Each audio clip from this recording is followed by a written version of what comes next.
मिले हैं। मेरे वक्त होली बहुत प्रबल होती है। वो एक पंडित जी थे तो काशी विश्वविद्यालय से विद्या पढ़ करके अपने घर वापस जा रहे थे। देखिए होली कैसे काम करती है। तो वो ऐसे ही कोई उछल रहा होगा, काफी जंगल पड़ा था और उसी के बीच से होकर निकले।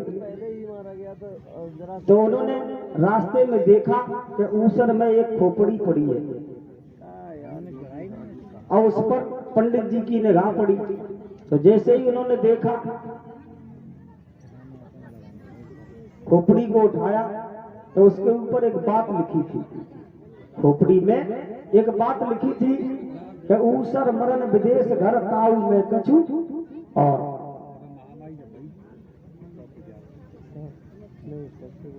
ऊसर मरण विदेश घर ताऊ में कछु और। तो पंडित जी ने उठाया, उसको देखा, पढ़ा, विचार किया कि अभी इसकी कुछ बाकी है, अभी कुछ बाकी है इसमें, और लिया उसको झोली में रख लिया। झोली में रख के पंडित जी अपने घर पहुंचे।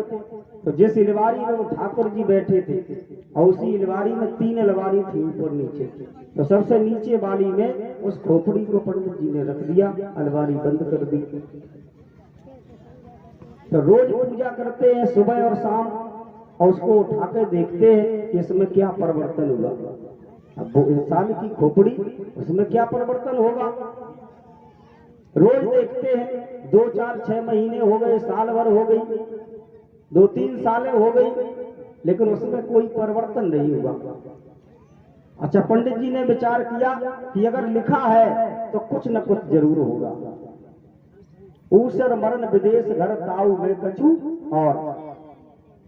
3 साल के बाद एक दिन पंडितानी की निगाह पड़ी कि पंडित जी पूजा तो करते हैं लेकिन नीचे वाली अलमारी में निकाल के पता नहीं क्या देखते हैं।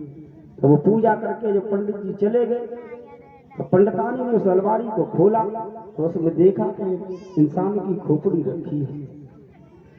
जब उस खोपड़ी को देखा तो पंडितानी ने विचार किया, आखिर इसका मतलब क्या है।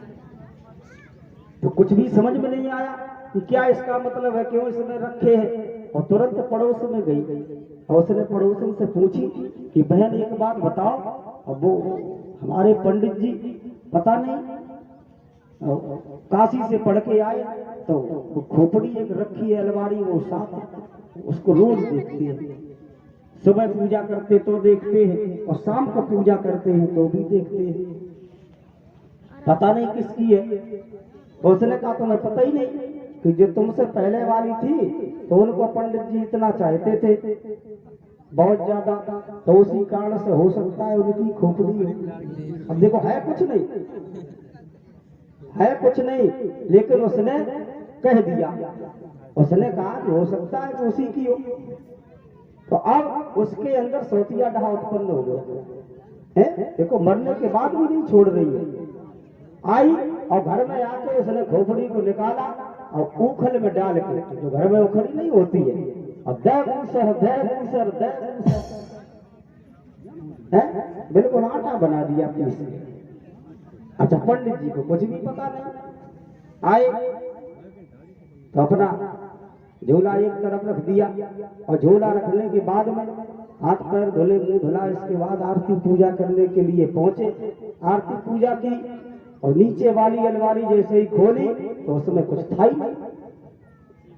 अब थोड़ी देर विचार करते रहे कि आखिर गई तो गई कहाँ है, और वो तो हड्डी है भाई, उसको कहाँ जा सकती है। अब बड़ी हिम्मत बांध के पंडित जी ने पंडितानी से पूछी कि ये बताओ इसमें नीचे एक वो खोपड़ी रखी थी, वो कहाँ गई। पंडितानी बोली अच्छा खोपड़ी रखी थी, है मर गया कोई इंसान दुनिया से चला गया, इसके बाद भी तुम्हें तसल्ली नहीं है, और मरी हुई की खोपड़ी लाके घर में रखी है। वैसे तो पंडित बने घूम रहे, कहने का मतलब पूरी वंशावली उसने 5 ही मिनट में सुना दी। अब पंडित जी बोले तो नहीं मतलब मैं चक्कर में पड़ गई, बात कुछ नहीं। पंडित जी बोले अच्छा कोई बात नहीं, हमें केवल इतना बताओ आखिर वो है कहाँ। तो वो उसने हाथ पकड़ा और ले जाके ऊपर के पास खड़ा कर दिया कि देखो जी। ओहो, पंडित जी के दिमाग में आया बस इसकी यही बाकी थी। ऊसर मरण विदेश घर ताऊ वे कचू। और तो जिसकी बाकी होती है, जो होनी होती है वो होके रहती है।